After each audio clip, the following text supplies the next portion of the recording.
ወደ ገነት እንዴት ተመለሰ? ገብርኤልና እመቤታችን ተነጋግረው ነው። ገብርኤልና እመቤታችን ተነጋግረው የሰው ልጅ ወደ ገነት የተመለሰው እመቤታችንና ገብርኤል ተነጋግረው። እግዚአብሔር አልተነጋገረም፣ ማንም አልተነጋገረም። የተነጋገረው ገብርኤልና እመቤታችን ተነጋግረው ነው። ምን የሆነው የሰው ልጅ ወደ ገነት የተመለሰው? ስማልኝ በደንብ እኔ አይደለሁም ብለው አምና አሳይን ይሰይደ እሱ ነው የሚላችሁ። ልስም ሞሞታ ሁለተኛው አዳም ለማወቅ መጀመሪያ ስለማን ማወቅ ያስፈልጋል? ስለ እመቤታችን ማወቅ ያስፈልጋል። አዳምና ሔዋን እንዴት ከገነት ወጡ? እባብና ሔዋን ተነጋግረው ነው። ዕፀ በለስ በልተው ነው። የሰው ልጅ ድጋሚ ወደ ገነት እንዴት ተመለሰ? ገብርኤልና እመቤታችን ተነጋግረው ነው።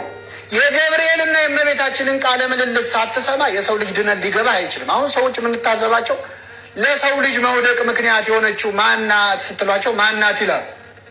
ስለ ሁለተኛው አዳም ለማወቅ እና ከዛ ለሰው ልጅ ድነት ደግሞ የሆነችው እያለ ሌላ ቦታ ላይ አይቼዋለሁ።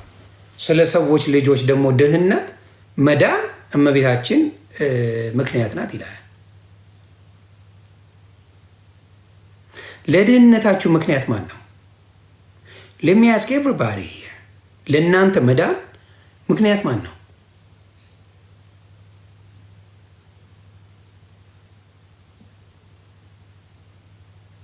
ማን ነው? ለእናንተ መዳን፣ ለሁላችን ለዚህ ዓለም መዳን ምክንያቱ ማን ነው?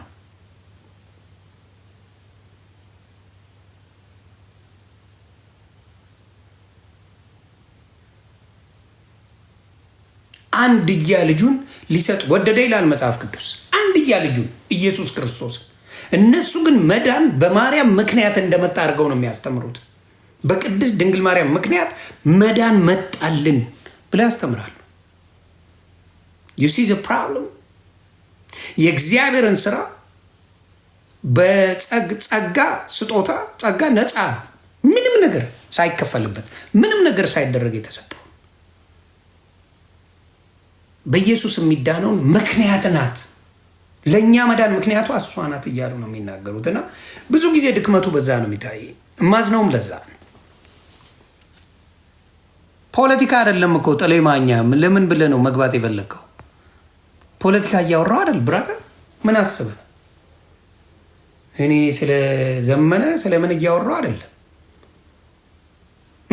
ምን ፈልገህ ነው? ስላልገባኝ ነው። ስለዚህ አሁንም የመዳን ምክንያታችን ማን ነው? የመዳን ምክንያታችን ኢየሱስ ክርስቶስ ነው። የሚያሳዝን ትምህርት አንጋደው ገደል ከተቱት። አንጋደው ከክርስቶስ አወጡት ትምህርቱን። የክርስቶስን ማዳን እንደ ተራ ነገር ነው የሚታየው። ጸበላውን 30 ቦታ ይሽከረከራሉ አይደለ? 38 ዓመት ባልጋ የተኛው አልጋን ተሸክመ ሄድ ነው ያለው። ልትድን ትወዳለህ? አዎ ቡም ተነሳ። 30 ቦታ ጸበል አልዳከረ። ጸበል በአብ በወልድ በመንፈስ ቅዱስ ስም ካላደረከው እንደም አያድንም። በፊት ይድን ነበር፣ በህግ ይዳን ነበር። በህግ ትጠየቅበታለህ። መስዋዕት ታቀርባለህ። እሱ ነበር መስዋዕቱ ነው። ከዛ በኋላ የሚመልስልህ መስዋዕት ነው የምታቀርበው። የሰው ልጆች በመስዋዕት ነበረ ኃጢአታቸው ሲሰረይላቸው የነበረው። እግዚአብሔር ይቀበለዋል ወይስ አይቀበለውም የሚለውን እነ ቅዱስ አስተምረውናል። በደንብ አድርጎ መስዋዕት፣ ምንም ያልተነካ ምንም ያልቆሸሸ ያልታመመ ንጹህ ከብት ታመጣለህ። የእሱ ይታረዳል። ከዛ ይቀርባል መሰዊያው ላይ ከተወሰደ የዛኔ ምን ይቅር ተብለሃል ማለት ነው። አሁን ግን ሙሉውን መስዋዕት የወሰደው ክርስቶስ ነው ስለኛ ኃጢአት። የክርስቶስ ጌትነት እንዳይሰበክ ሰንቃር አድርገው ሰዎች ከተውበት የክርስቶስም ዝቅ እንዲልና እኩል እንዲዘመርላቸው ሚካኤል አባቴ የሚል መዝሙር የለም። አይናችን ነሽ ማርያም የሚል መዝሙር የለም። ያላንቺ ዓለምን አላይም የሚል የለም። ባሪያ ነኝ እኔ የሚካኤል ባሪያ የገብርኤል ባሪያ የሚሉ መዝሙሮችን አለ የለም። አንተ ባሪያ ከሆንክ ምናቸው ነው ለነሱ? ጌታ ነው ባሪያ የሚኖረው አይደል እንዴ? ጌታ ነው ባሪያ የሚኖረው። ጌታ ካልሆንክ ባሪያ የለ። የክርስቶስን ቦታ ለሰዎች ለመላእክቶች ሰጠው ጨረሱት። ስለዚህ ክርስቶስ እንዴት ይመለክ ነው ጨዋታው።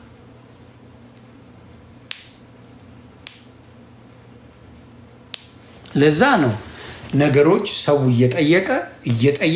እየጠየቀ ሰው ወደ ምን እየሄደ ወደ ሌላ እምነት እየሄደ ያለው። ስለዚህ በዚህ ነገር ላይ ብዙዎቹ ብታዩበት መልካም ነው ብዬ አስባለሁ። እጅግ በሚያሳዝን ሁኔታ ነው ይህንን የምናገረው። ለምን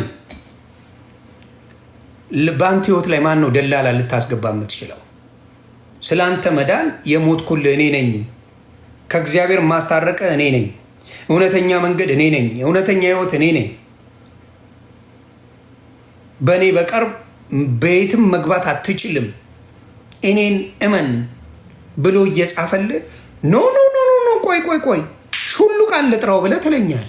ኖ ቆይ ዘመድ ያለ እንደዚህ ምድር ማለት ነው። ቆይ የሆነ ዘመድ አለ ስራ ለመቀጠር ዘመዴ ችሎታ አይኑርህ ምን አይኑርህ፣ ግን ዘመድ ካለ ስራ ትቀጠራለህ። this is what they do። ዘመድ አለ ማን የሚባል ሹሉቃ የሚባል እንግዲህ ዘመዴ ነው ሹሉቃ ስራ ይፈልጋል፣ ስራ ቅጠርልኝ፣ ዘመዴ ነው በቃ የሆነ ቦታ ወጥፍልኝ፣ ግና ግባ። መንግስተ ሰማያት እንደዛ አይደለም፣ ሊሆንም አይችልም። በዘመድ የምትገባበት መንግስተ ሰማያት የለም። በአንድ ልጁ በማመን ብቻ በሱ በመመላለስ ብቻ የምትኖረው ነው አይደል? በዘመድ ለመግባት የምትሯሯጡ ሰዎች it's amazing to me, amazing።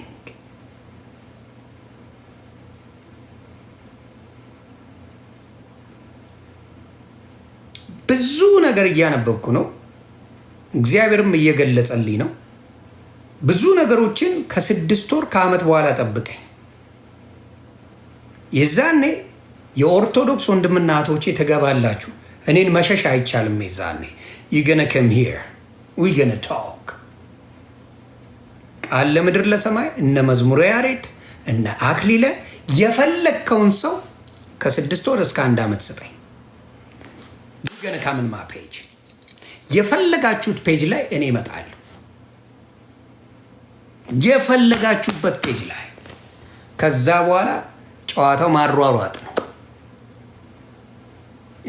እኔ የምናገረው የገባኝን ስለ ክርስቶስ ነው።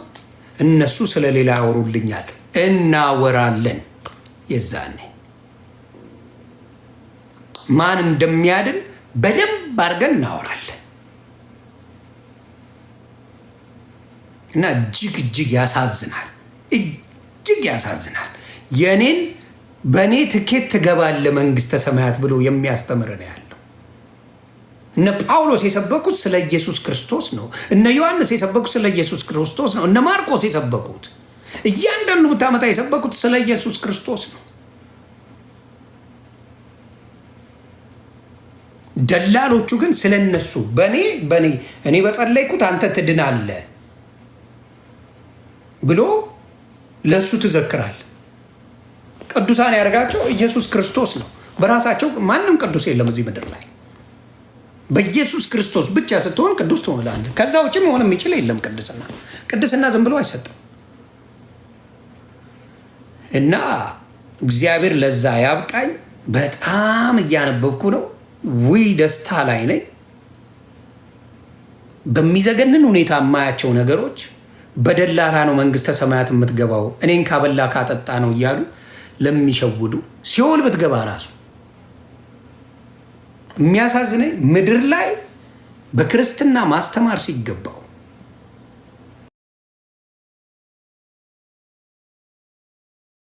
በክርስትና ሳያኖረው ለሞተው በፍታት ከሲኦል መንግስተ ሰማያት አስገባለሁ ብሎ ይጸልይልሃል። ፍታት የሚባለው እሱ ነው። ከሞትክ በኋላ ጸልዬ ገነት አስገባለሁ ብሎ ይጸልይልሃል። ምን አይነት ይሄ ጥንቁልና አይመስላችሁ? እውነት ለመነጋገር እንደ አንድ ሰው በድን ነው። የለም አይሰማም፣ አይለማም። ኢዝ ደን ምድር ላይ ክርስቶስን አምኖ መኖር ሲገባው፣ ንስሐ ገብቶ መሞት ሲገባው እንደፈለገ ወሮ በላ ሆኖ ወንበዴ ሆኖ ሞቶ ፍትሐት ተደርጎለት በስነ ስርዓት ፍትሐት ተደርጎለት መንግስተ ሰማያት ይገባል ተብሎ በስነ ስርዓት በቤተ ክርስቲያን ፍትሐት ይደረግለታል።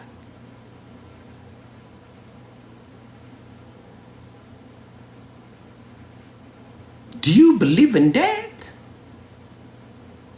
ታምናለህ በእውነት? እኔ አሁን በምድር ላይ አሁን በዛኛው ህይወቴ በምኖርበት እኔ በዛኛው ህይወቴ ብሞት በየትኛው ህይወቴ በተሳዳቢነት በዘርጣጭነት ጓ በማለት በትቢት በምኖርበት ህይወቴ ላይ ዮኒ ማኛ በህይወት ሞተ እና መንግስተ ሰማያት ታስገቡኛላችሁ? ከኒ ዱ ላይ እሱን እኮ ነው እያደረጋችሁ ያላችሁት። እሱን እኮ ነው ያለማመዳችሁ ህዝቡን ያላችሁት።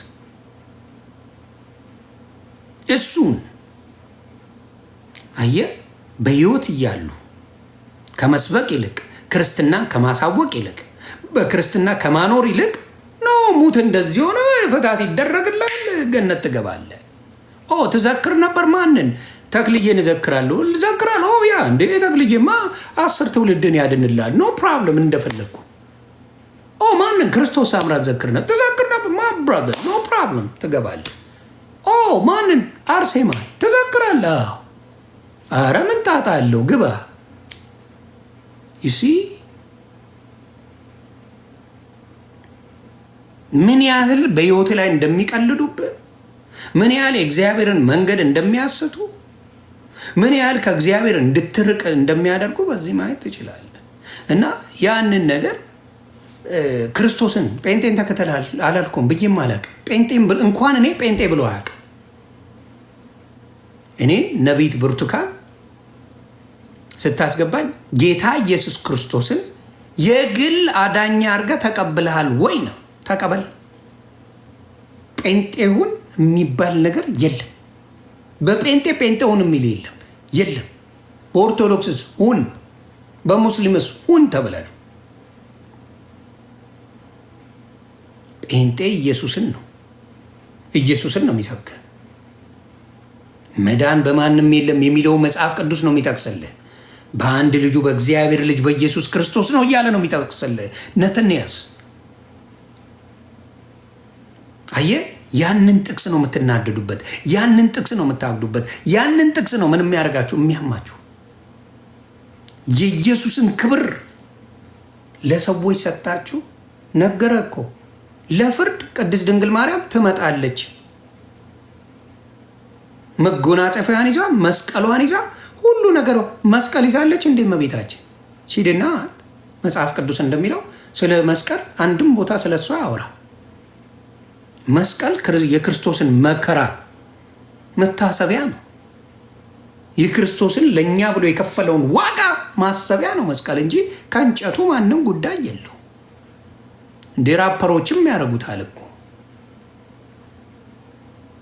ራፐሮች፣ ጨፋሪዎች፣ ሁሉም ያደርጉ ወንበዴዎች ያደርጉታል። መስቀሉ ይደዝሜን አይነት እንጨቱ ችግር የለውም ጌጥ ነው። የክርስቶስን መስቀልን ባየ ቁጥር የክርስቶስ ለእኛ የከፈለውን ዋጋ መታሰቢያ እንጂ መስቀሉ ያድናል አይደለም።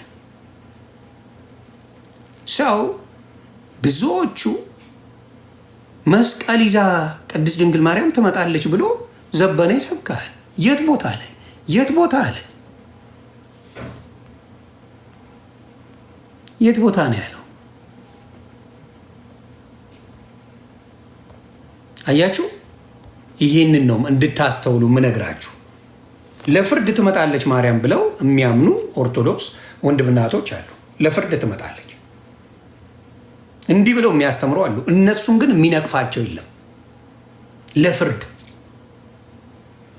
ምን ብላ ነው የምትፈርደው? ቅድስት ድንግል ማርያም ምንድን ነው የምትፈርደው?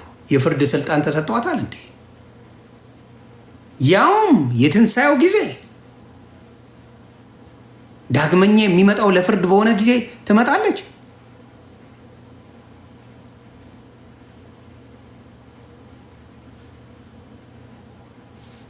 አይ ልድገመው፣ እኔ ፈጠሬ ማውራ ስለመሰላቸው ይቅርታ። ቪዲዮን ደግሜ ማሳየት አለብኝ። እስናሜ እኔ እያልኩ አይደለም። ኧረ ፈጠሬ አይደለም። ኦ እንዳታገናኙኝ። ዘብዬን ነው መዘግብ። እድሜ ለዘቤ ዘቤ ቤታችን ትመጣለች። የብርሃን ጫማ ተጫምታ፣ የብርሃን መጎናጸፊያ ተጎናጽፋ፣ የብርሃን ዘውድ ደፍታ፣ የብርሃን መስቀል ይዛ፣ የብርሃን መነሳንስ ይዛ እመቤታችን ትመጣለች። ልክ እሱ እኔ አይደለሁም ያልኩት። እኔ ለጓ እንዳትሉ፣ እኔ አይደለሁም ያልኩት፣ ዘብዬ ነው። የመጽሐፈ ዶሮ ባለቤት የመጽሐፈ ዶሮ ባለቤት ነው የሚል አባቴ፣ እኔ አይደለሁም። ብሮ ሲሪየስሊ እንደዚህ ብሎ ያስተምራሉ። ስለዚህ የክርስቶስን ቦታ ለቅድስት ድንግል ማርያም አምላክነት ሰጥተዋል። ፈራጅ አድርገዋታል። ጭራሽ አማላጅ ነበረች፣ አሁን ወደ ፈራጅነት ወስደዋታል። ከምልጃ ወጣች። አሁን ምልጃውን ትተዋለች፣ ከምልጃ ወጣለች። አሁን ደግሞ ፈራጅ ሆናለች። ዳግመኛ ትመጣለች ለመፍረድ። በዚህ ደረጃ እመቤታችንን ይጫወቱባታል፣ ይቀልዱባታል። ድንግልን መጫወቻ አድርገዋታል። በጣም ያሳዝናል። ለማንኛው የኔ የሆኑ ወዳጆቼ ከች በሉና አንዳንድ ነገር ስለዚህ የምትሉት ካለ እስቲ እንነጋገር። አንዳንድ ነገሮች የምትሉ ካለ ቅዱሳን የምታነቡ መጽሐፍ ቅዱስ እኔም ማቃችሁ ወዳጆቼ ኑና እስቲ ምን ትላላችሁ? ስለዚህ ጉዳይ ምን ትላላችሁ?